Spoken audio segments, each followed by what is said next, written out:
பாஜகவை பொறுத்தவரை இவர்களையும் கூட்டணியில் சேர்க்க வேண்டும் என்று அவர்கள் விரும்புகிறார்கள். திரு ஓபிஎஸ் அவர்களையும் திரு டிடிவி அவர்களையும் கூட்டணியில் எப்படியாவது கொண்டு வரணும் அப்படிங்கறத அவங்க நினைக்கிறாங்க. திரு எடப்பாடி அவர்களுக்கு இப்போ இன்றைய சூழலில் கூட்டணியில் பாஜக கோட்டாலிருந்து அவங்க ஏதோ கொடுத்துட்டு போறாங்க அப்படிங்கிற பேசிஸ்ல அதை ஏற்றுக்கொள்ள கூட ஒரு பாசிபிலிட்டி இருக்கு.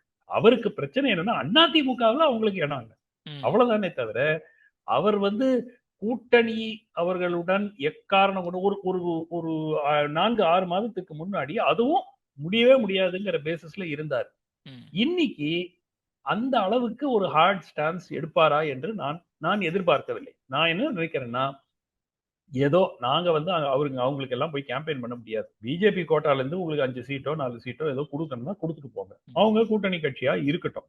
பட் நாங்க ஒரே ஸ்டேஜ்ல பேச மாட்டோம், நாங்க அவங்களுக்கு அந்த தொகுதியில கேம்பெயின் பண்ண மாட்டோம் அப்படிங்கிற மாதிரி ஒரு அரேஞ்ச்மெண்ட்டோ ஒரு அண்டர்ஸ்டாண்டிங்கோ வருவதற்கான வாய்ப்பு இருக்கிறது.